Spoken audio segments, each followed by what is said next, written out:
Vamos a continuar con nuestros estudios de Primera de Corintios 13, este capítulo conocido como el capítulo del amor. Voy a volver a leer los primeros 7 versículos, que son los versículos que estamos estudiando en este momento, aunque los que estáis siguiendo el estudio, pues sabréis que ya hemos hecho los primeros 4 versículos, pero voy a leer toda la sección otra vez. Dice así, Primera de Corintios capítulo 13 y el versículo 1 dice: si hablo en lenguas humanas y angelicales, pero no tengo amor, no soy más que un metal que resuena o un platillo que hace ruido.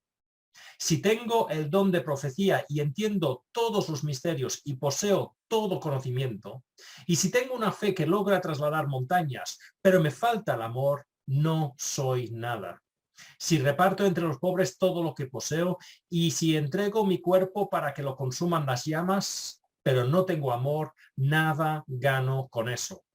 El amor es paciente, es bondadoso. El amor no es envidioso ni jactancioso. No se comporta con rudeza, no es egoísta, no se enoja fácilmente, no guarda rencor. El amor no se deleita en la maldad, sino que se regocija con la verdad. Todo lo disculpa, todo lo cree, todo lo espera, todo lo soporta. Y como podéis ver, como ya he dicho en la introducción, pues continuamos con el estudio de Primera de Corintios 13. Este ya es el tercer viernes que estudiamos este capítulo. En el primer viernes miramos los primeros 3 versículos que decía, realmente no importa lo importante que podemos pensar que los dones que tenemos sean, ¿vale? No importa si nuestra denominación o nuestra iglesia piensa estos son unos dones importantes. No importa lo que nosotros nos creamos. Todo lo que tenemos, si no tiene amor, no sirve de nada. Incluso ya vimos en los primeros 3 versículos, no es que no estamos ni sumando, es que sin el amor esos dones restan. Somos como ese metal que resuena, un platillo que hace ruido, que molesta a la gente y hace que la gente se aparte de nosotros. Así que eso es lo que vimos en los primeros 3 versículos. Todo lo que tenemos, si no va acompañado del amor, no sirve de nada. Y la semana pasada pues entramos ya a mirar lo que significa realmente el amor, y dijimos que el amor no es algo subjetivo. Bueno, yo creo que el amor es esto, mientras tú puedes pensar que el amor es otra cosa. No, vimos que es algo objetivo y práctico, y en los versículos del 4 al 7 el Señor por Pablo describe cómo debe ser ese amor ágape que hemos estado estudiando en este capítulo, ese amor sacrificado que pone el bien de los demás antes que el nuestro. Y básicamente dijimos que lo que nos está diciendo el Señor aquí en estos versículos es que tenemos que parecernos cada vez más a Cristo. Y puse el ejemplo de ese comentarista que dijo que cada una de estas cosas podemos cambiar el amor por Jesús. Jesús es paciente. Jesús es bondadoso, Jesús no es envidioso, y así sucesivamente, ¿vale? Así que lo que nos está diciendo aquí es que nos parezcamos cada vez más a Cristo. Y recordad lo que hemos estado diciendo desde un inicio. Estos versículos no están hablando del amor matrimonial. Se pueden usar para el amor matrimonial, pero el contexto de este versículo es el amor para con las personas de la iglesia, para con nuestros hermanos y hermanas en la iglesia. Y entonces, la semana pasada miramos el versículo 4 y de una forma muy resumida vimos que el amor es paciente, paciencia, o sea, perdona al hermano las veces que haga falta, como vimos en el ejemplo de Pedro y Jesús, esa conversación de 7 veces, 70 veces 7, y Jesús está diciendo, oye, no es cuestión de números, es cuestión de se perdona las veces que haga falta. También vimos que el amor es bondadoso o benigno, según la versión que tengáis. Y eso no significa que no hagamos mal al hermano, no es que digamos, no, yo no he hecho ningún mal a ningún hermano de la iglesia, pues faltaría más. Pero es que el Señor no me pide, Mike, que no solamente no hagas daño a tus hermanos, sino quiero que activamente busques el bien del hermano. También vemos que el amor no es envidioso. No desea los dones y las bendiciones que Dios da al otro hermano, en un sentido de decir, ojalá yo los tuviese, no me parece justo que Dios ha dado esta bendición, este don a la otra persona y a mí no me lo ha dado. No, se alegra por esos dones y esas bendiciones que Dios da al hermano. Tampoco es jactancioso el amor. Lo que dijimos ahí es que no se hacen las cosas para ser visto y halagado por los demás. El objetivo de todas nuestras acciones no debe ser que nos digan, ¡ay, qué buena persona que eres, Michael! ¡Qué bien! ¿Cómo te has sacrificado para este hermano? No. El objetivo o el deseo detrás de todas nuestras acciones debe ser, lo hago por amor, no para que me vean y me den palmadas a la espalda, sino por amor. Y por último, vimos que el amor nunca debe ser orgulloso. No debemos sentirnos superiores a los demás, es decir, ¿qué conocimiento tengo yo? Yo soy más espiritual, más inteligente que tú, sino ese conocimiento que el Señor nos da se usa siempre para ayudar al hermano, no para ponerte encima del hermano y decir que tú sabes más, sino para ayudar y que los dos juntos podamos ir creciendo, ¿vale? Y eso es lo que vimos en el versículo 4. Hoy básicamente vamos a entrar en el versículo 5. No voy a hacer más del versículo 5, sencillamente porque los versículos no me daría tiempo a considerar bien los versículos 6 y 7. Y puede ser que este estudio sea un poquito más breve de lo normal, pero como digo, no quería entrar en el tema del 6 y 7, porque entonces sí que eso nos alargaría el estudio. Así que hoy solo vamos a continuar mirando lo que es el versículo 5. Y el versículo 5 dice, el amor no se comporta con rudeza, no es egoísta, no se enoja fácilmente y no guarda rencor. Entonces vamos a mirar, el amor no se comporta con rudeza. Y esto es interesante porque nos podemos preguntar qué significa esto. Pues realmente la palabra en el original rudeza, dependiendo la versión que tengáis, se traduce por algo indecente, o si tenéis la traducción en lenguaje actual, dice no se comporta de una forma grosera. Y esto nos hace preguntar, ¿qué tiene que ver esto con el amor? No entiendo, porque el egoísmo, el orgullo, la jactancia, eso sí que lo puedo entender, pero ¿qué tiene que ver la rudeza, la indecencia, la grosería con el amor? Pues vamos a mirar dos ejemplos donde la iglesia de Corinto, hemos estado viendo, que se comportaba de una forma indecente o una forma grosera. No lo vamos a leer ahora, no vamos a volver ahí ahora, pero si os acordáis, en el capítulo 5, el apóstol Pablo, el Señor por el apóstol Pablo, tiene que hablar con la iglesia seriamente de un caso de un hombre que estaba teniendo relaciones sexuales con la esposa de su padre. Entendemos que era su madrastra. ¿Vale? Pues vimos que eso es un acto que, claro, todos definiríamos como indecente o una actitud grosera. También, si os acordáis, en 1 Corintios capítulo 11, el Señor por el apóstol Pablo nuevamente habla de problemas con la Santa Cena y algunos abusos que se estaban haciendo en la cena del Señor. Si os acordáis, en la iglesia primitiva, en la Santa Cena no se tomaba en medio de un culto normalmente, sino que se hacía una cena y luego una cena fraternal entre los miembros de la iglesia, y al acabar esa cena pues se pasaba a tomar la Santa Cena. Y vimos que habían problemas ahí. Había gente que iba a esas fiestas pues pensando en ellos mismos, decían, oye, yo he traído mi comida, yo soy una persona rica y he traído bastante comida, esta persona es una persona pobre, pues oye, si él ha traído un poquito de pan seco, pues que se espabile él.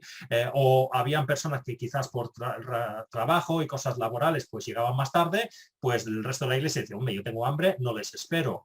Y vimos que llegaba a tal cosa que incluso en estas fiestas pues había gente que iba ahí y los trataba como una fiesta cualquiera, y vemos que hasta se estaban emborrachando en estas cenas antes de tomar la Santa Cena. Entonces podemos decir que ahí también estaban actuando de una forma indecente. Y si analizamos los dos casos, nos damos cuenta que una de las razones por la cual había este comportamiento que definimos como grosera o indecente es falta de amor. Y os pongo un ejemplo. El hombre que estaba teniendo relaciones sexuales con la esposa de su padre solo estaba pensando en sí mismo. Oye, esta mujer la encuentro atractiva y yo quiero tener relaciones sexuales con ella, así que voy a tener relaciones sexuales con ella y no me importa el daño que haga a mi padre o el daño que esté haciendo a la iglesia. Los abusos en la cena del Señor. Oye, yo quiero ir a esta comida y quiero disfrutar como en cualquier otra comida, y si me emborracho, me emborracho. Y solo estoy pensando en mí mismo y en lo que yo quiero, y si hago daño al hermano al no esperarle, al no compartir mi comida o al emborracharme, estoy haciendo daño al testimonio de la iglesia, pues no me importa. ¿Vale?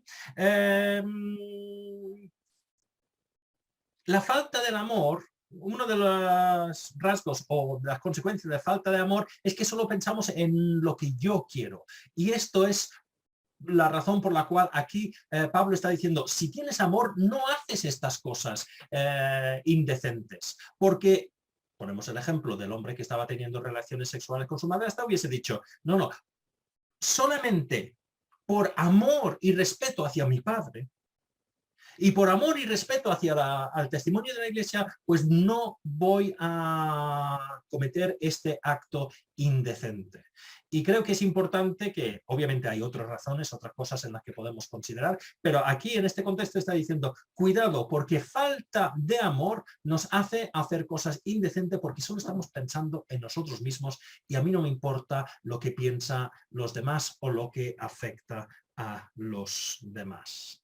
Pues el amor, el verdadero amor, hace que digamos, oye, esto no es correcto, esto va a hacer daño a esta persona o va a hacer daño al testimonio de la iglesia, y por amor a esa persona, por amor a la iglesia, no me voy a comportar de esta forma. Entonces, esa es la primera característica que vemos en este versículo 5. Pero si volvemos al versículo 5, continuamos, mejor dicho, con el versículo 5, la siguiente cosa que dice el versículo 5 es que el amor no es egoísta, ¿vale? Y esto también es interesante, porque la palabra egoísta literalmente dice que el amor no busca lo suyo. Y hay, dependiendo de la traducción que tengáis o el comentario que está siguiendo, hay diferentes opiniones a lo que se está refiriendo el apóstol Pablo en el contexto de esta carta. Algunos piensan que cuando está hablando de no buscar lo suyo, algunos lo traducen como el amor no insiste en su propio punto de vista. Otros dicen, lo mejor es traducirlo, el amor no busca su propio interés. Y hay un tercer grupo que dice, la mejor forma de traducir este versículo es que el amor no exige sus propios derechos. Pero la realidad es que no es importante. La palabra engloba las tres ideas. Pero sí que me gustaría que nos hiciéramos las siguientes preguntas. Que tienen que ver con algunas cosas que han visto en Corinto, pero que también pueden pasar en nuestra iglesia, y algunas veces es por falta de amor. Y la primera pregunta que podemos hacernos es ¿cuántas veces causamos división por exigir que en cosas secundarias se tenga que aceptar mi punto de vista? Esta es la verdad y de aquí no se mueve porque es mi punto de vista. Y como estamos viendo, hay cosas secundarias que el Señor va permitiendo quizás en diferentes situaciones, diferentes cosas. No estamos hablando obviamente de cosas primordiales como la salvación. Oye, no podemos aceptar que la salvación sea de otra manera que no sea por Cristo. Pero muchas veces hay divisiones en la iglesia porque, oye, mi punto de vista es la única válida. Y es lo que hemos estado viendo en Corinto, ¿vale? Por ejemplo, en la carne sacrificada a los ídolos. Había división entre los que comían la carne sacrificada a ídolos y los que no comían la carne sacrificada a ídolos porque intentaban imponer al resto de la iglesia su punto de vista. Oye, se puede comer, así que todos vamos a comer. Y si eso te afecta a ti, problema tuyo. Y los que no podían, no se puede comer. Y así que nadie en la iglesia puede comer. Y Pablo tiene que decir, esto es una cosa secundaria, ¿vale? Las cosas se tienen que hacer con amor y por eso explica, como vimos ahí, hay momentos que se puede comer la carne sacrificada a ídolos y quizás hay momentos que mejor no comer la carne sacrificada a ídolos. Pero por desgracia hay demasiadas divisiones dentro de la iglesia porque en estas cosas secundarias se dice, se va a hacer de esta manera porque es como lo entiendo yo y este es mi punto de vista. Pues el amor no hace eso. La segunda, ¿cuántas veces también, como hemos visto en el punto anterior, actuamos en la iglesia no en lo que es bueno para la iglesia, sino lo que es mejor para mí? Y, por ejemplo, yo qué sé, una reunión de iglesia, oye, vamos a hacer esto, vamos a cambiar esto del culto, vamos a hacer un culto así o vamos a cambiar el horario de culto. Pongo este ejemplo como lo pongo. Nuestra decisión cuando tomamos esas decisiones es porque, oye, esto me va mejor a mí. O pensamos, un momento, ¿qué es lo mejor para la obra? ¿Qué es lo mejor para el crecimiento de mis hermanos? ¿Qué es lo mejor para el testimonio? Y demasiadas veces tomamos decisiones, oye, pues toca votar esto y como a mí me va mejor esto, pues yo como Michael voy a votar esto porque para mí es más cómodo. Aunque eso no sea lo mejor quizás para el resto de la iglesia. Pues no, el amor no busca solamente su propio bien. Y muy relacionado con esto, ¿cuántas veces exigimos nuestros derechos como lo más importante en la iglesia? Y todos tenemos derechos en la iglesia, pero algunas veces exigimos esos derechos y causamos división. Lo hemos visto nuevamente con la carne sacrificada a los ídolos. Los fuertes decían, yo tengo derecho a comer carne sacrificada a los ídolos. Y Pablo les dice, sí, tenéis derecho, pero no lo exijáis porque estáis haciendo daño. Y Pablo pone su propio ejemplo. Oye, yo podía haber exigido que me pagarais, pero no lo exigí por el bien de vosotros. ¿Cuántas veces tenemos derechos? No es cosas que nos van bien, ¿vale? No es como el segundo punto, digo, oye, esto me va mejor, así que lo voy a votar. No, es que algunas cosas es que son derechos, esto es correcto y es mi derecho. Pues el Señor nos muestra y dice, oye, Michael, ya sé que tienes ese derecho, pero en estos momentos es mejor para tus hermanos, para la iglesia, para el testimonio, no exigir ese derecho. Volvemos a lo que hemos estado diciendo desde un inicio. Nuestro ejemplo siempre debe ser actuar como Jesús. Y voy a leer unos versículos que tenemos muy claros, ¿vale? Pero algunas veces no los aplicamos bien. Filipenses capítulo 2 y el versículo 4. Nos pone aquí, solo voy a leer del 4 al 8, podríamos leer más, pero dice así, cada uno debe velar no solo por sus propios intereses, sino también por los intereses de los demás. Vuestra actitud debe ser como la de Cristo Jesús, quien siendo por naturaleza Dios, no consideró el ser igual a Dios como algo a que aferrarse. Por el contrario, se rebajó voluntariamente tomando la naturaleza de siervo y haciéndose semejante a los seres humanos. Y al manifestarse como hombre, se humilló a sí mismo y se hizo obediente hasta la muerte y muerte de cruz. Y demasiadas veces nos centramos en este versículo para hacer un estudio teológico sobre la cristología, sobre la deidad, perdón, de Cristo. Y se puede hacer, ¿vale? Y es correcto. Aquí nos muestra que Jesús es Dios. Pero el objetivo del apóstol Pablo o del Señor por el apóstol Pablo en este versículo no es solamente que tengamos un tratado teológico acerca de la deidad de Cristo y digamos, vale, ya entiendo que Jesús es Dios, sino que Pablo está diciendo, Jesús es Dios y lo demuestra, y mira lo que hizo Jesús, dejó todo lo que él tenía como Dios y nos vino a servir, a buscar tu interés, Michael, dejó toda su deidad, su gloria, dejó el cielo y vino aquí a servirte a ti, Michael, y morir por ti. Ese debe ser tu actitud, Michael. No estar exigiendo lo que a ti te va bien, tu punto de vista, tus derechos. No, no. El amor es sacrificado. Sigue el ejemplo de Jesús y deja sus derechos para el bien de los demás. No estudiemos estos versículos sencillamente como una teología y, como digo, se puede hacer y se debe hacer, pero también apliquémoslo, que es lo que nos está diciendo el apóstol Pablo o el Señor por el apóstol Pablo. Pues ahora que hemos demostrado que Cristo es Dios, que Jesús es Dios, pues actuad como Él actuó. Tengamos eso en cuenta.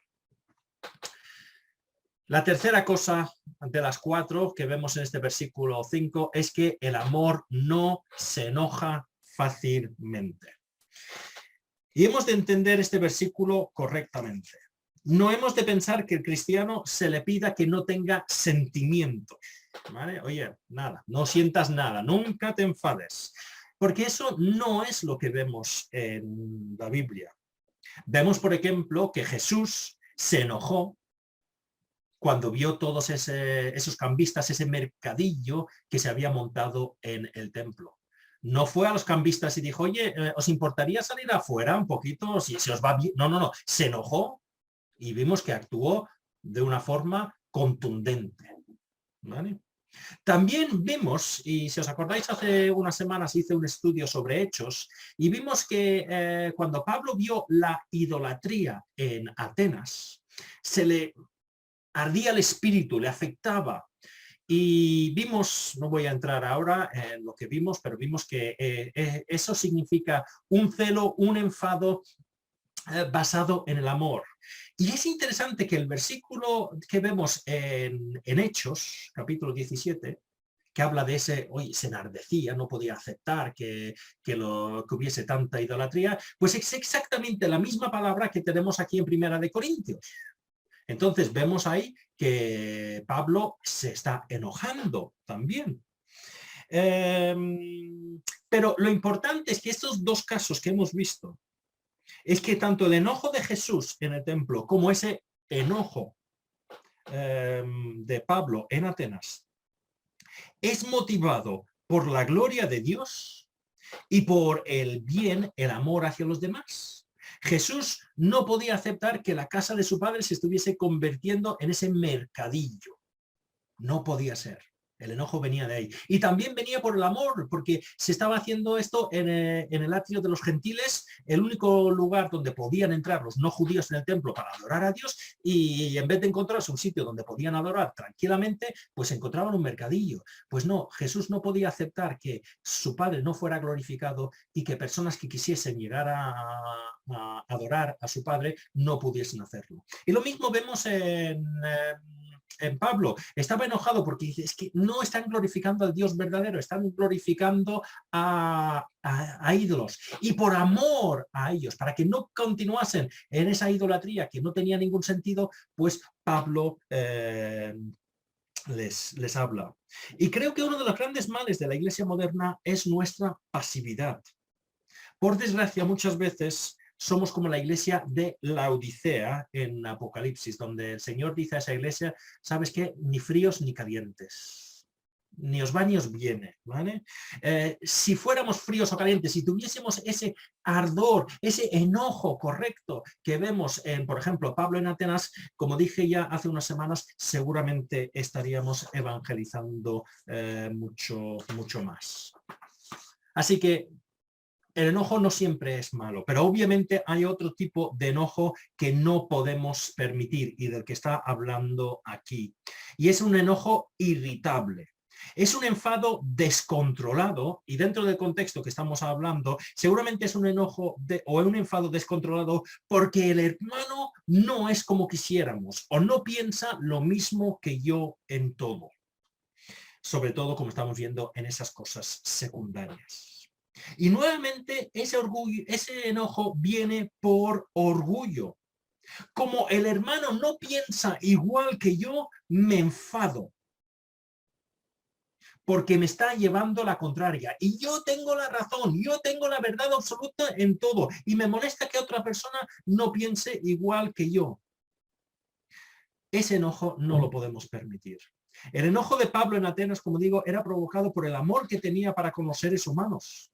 Pero por desgracia, muchas veces nuestro enojo en las iglesias con los hermanos viene no por el amor hacia el hermano, sino el amor hacia nosotros mismos y para demostrar que yo tengo la verdad absoluta y que a mí nadie me lleva la contraria, me tienen que dar la razón. Como digo, es un tema largo y tendido. Y si ponéis la palabra enojo en un buscador de versículos que te salen en las Biblias online, te saldrán muchos versículos. Y no quiero entrar en todos los temas donde, oye, este enojo es correcto, este no es correcto, pero vamos a mirar en Efesios 4:26, la primera parte, un versículo que conocemos bien. Si os enojáis o no pequéis, o como conocemos los que nos hemos criado con la Reina Valera, airaos, pero no pequéis. Entonces nos está dejando claro que sí, habrá momentos que nos vamos a airar, vamos a enojarnos, pero no podemos permitir que eso nos lleve al pecado.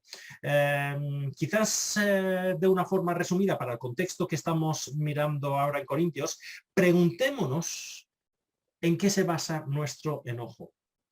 Si nuestro enojo se basa en me han herido a mi propio orgullo, a mi forma de entender y la forma de entender las cosas es mía y la única válida es la mía, pues entonces ese enojo llevará al pecado, porque estaremos irritados y perderemos los papeles. Ahora, si el enojo nos lleva a decir, no puedo permitir que esto siga ocurriendo y quiero ayudar al hermano por amor, como vemos en el apóstol Pablo, pues entonces ese enojo sí, es válido. Si nos motiva el amor para ayudar y glorificar a Dios, entonces el enojo será correcto. Pero vamos a ser realistas. Demasiadas veces nuestro enojo, y estoy hablando dentro de la iglesia, está basado en mi orgullo, yo tengo la verdad absoluta y a mí nadie me lleva a la contraria.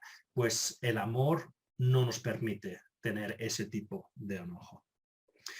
Y por último, y con este acabamos hoy, el amor no guarda rencor.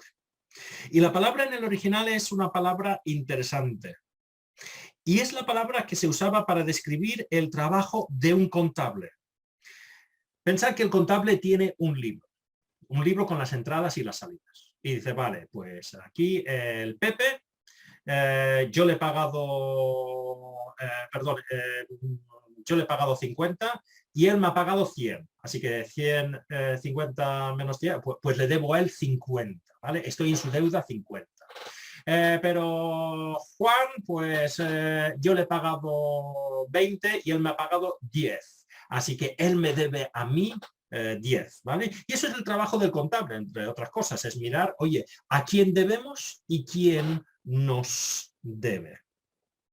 Pues la realidad es que muchas veces los seres humanos y los cristianos somos iguales. Tenemos un libro de cuentas mentales donde sumamos y restamos y vemos si una persona nos debe algo o si nosotros debemos algo a alguien. Y esto es interesante porque seguramente si nosotros debemos dinero a alguien y no nos lo reclama, normalmente no vamos corriendo a decírselo. Yo no llamo al banco y digo, oye, se os ha olvidado pasarme la hipoteca este mes, ¿eh? O la factura de la luz, ¿vale? Muchas veces digo, bueno, vale, a ver si se nos olvida. Y eso cómo funcionamos los seres humanos. Ahora, si alguien nos debe algo, a la primera estamos llamándoles diciendo, oye, que me debes esto. Yo cuando trabajaba ahí en la VIC, uno de mis trabajos era llamar a los clientes que no nos habían pagado y el departamento de finanzas me pasaba una lista y dice, oye, que este ya ha pasado el tiempo que le habíamos dado para pagar, llámale enseguida. Pues, como digo, muchas veces con nuestras relaciones hacemos lo mismo. Si nosotros pensamos que alguien está en deuda con nosotros, se lo recordamos. Oye, acuérdate de lo que hiciste. Acuérdate de esto. que yo te ayudé, pero tú no me has vuelto a ayudar. O yo no te he hecho nada malo, pero tú sí que me has hecho algo malo a mí. Esto afecta a los humanos. No sé si os habéis dado cuenta, yo lo he visto en algunas manifestaciones últimamente en las televisiones de diferente índole, pero he visto un cartel que me llama mucho la atención, donde pone no perdonamos ni olvidamos. Y es interesante porque eso viene de una frase que se decía bastante antiguamente, que es perdonamos, pero no olvidamos. No, es que ya hemos llegado a una situación que ya no perdonamos, ¿vale? Pero antiguamente muchos decían, perdono, pero no olvido. Y los cristianos también, ¿eh? Perdono, pero yo me acuerdo de lo que me ha hecho, ¿eh? Pues el Señor no nos dice, Michael, perdona y no olvides. El Señor me dice, Michael, perdona y olvida. Porque eso es lo que he hecho yo contigo. Isaías 43 y el versículo 25. Yo soy el que por amor a mí mismo borra tus transgresiones y no se acuerda más de tus pecados. Lo que está diciendo aquí no es que le entra amnesia al Señor y que ya nos... No. Lo que está diciendo es que ya no los trae a mente, no nos está recordando constantemente. Dios no solo perdona, sino dice, vale, no voy a estar sacando estos trapos sucios cada 2 por 3. No como los seres humanos que decimos, bueno, sí, yo le he perdonado, pero él ahí y yo aquí, porque yo me acuerdo lo que me hizo. Y mira, distancia, ¿vale? Eso no es el perdón que el Señor nos ha dado. El Señor no me dijo a mí, Michael, te perdono, pero anda.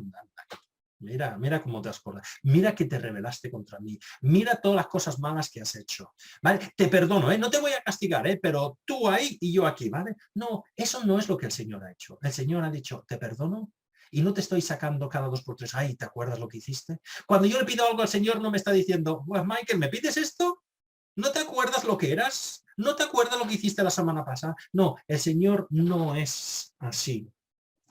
Una imagen que a mí siempre me ha gustado es el que encontramos en Miqueas capítulo 7 y el versículo 19 dice, vuelve a compadecerte de nosotros, pon tu pie sobre nuestras maldades y arroja al fondo del mar todos nuestros pecados. El Señor los arroja, mira, al fondo del mar. Alguien me explicó una vez, dice, el Señor los arroja al fondo del mar y pone un cartel que dice prohibido pescar. Queda ahí. No estoy diciendo que nos olvidemos de lo que éramos, porque nos ayuda a dar gracias al Señor por lo que ha hecho en nuestra vida. También es verdad que los pecados en el pasado pueden tener consecuencias en nuestra vida, pero lo que está diciendo aquí es que el Señor no me está viniendo cada día y diciendo, uy, Michael, yo me acuerdo, y separación. No, el Señor dice, no, perdón. Y eso queda ahí atrás. Vamos a trabajar juntos en esta relación. Si eso lo aceptamos del Señor, ¿por qué no estamos dispuestos a poner esto en práctica con nuestros hermanos? ¿Por qué tantas veces en la iglesia no he escuchado aunque ni perdón ni olvido? Eso ya sería terrible. Pero muchas veces sí, y lo digo en mi propia vida, yo perdono, pero olvidar no, Y él que se siente a ese lado de la iglesia, yo me siento a este lado de la iglesia y ya está. Pues eso no es lo que nos pide el Señor. Entonces, como ya dijimos la semana pasada, la verdad es que esto no es una cosa que nos sale de una forma natural. Vamos a dedicar ahora tiempo a orar y pedir, como pedimos la semana pasada, Señor, ayúdame a ser paciente, a ser bondadoso, a no ser envidioso, a no ser jactancioso, a no ser orgulloso. Y como hemos visto hoy, no comportarme con rudeza, no hacer las cosas porque a mí me apetecen y lo demás, pues mira, eso ya es problema de ellos. Señor, ayúdame a no ser egoísta y pensar solamente en mis opiniones, mis derechos, mis puntos de vista. Señor, ayúdame a no perder los papeles tan fácilmente porque estoy ofendido, porque me han dañado a mi orgullo particular. Y Señor, ayúdame a no mantener este listado mental de personas que me deben cosas o como hemos visto tantas veces digo, bueno, perdono, pero no olvido. Pues que el Señor nos ayude a poner en práctica este amor.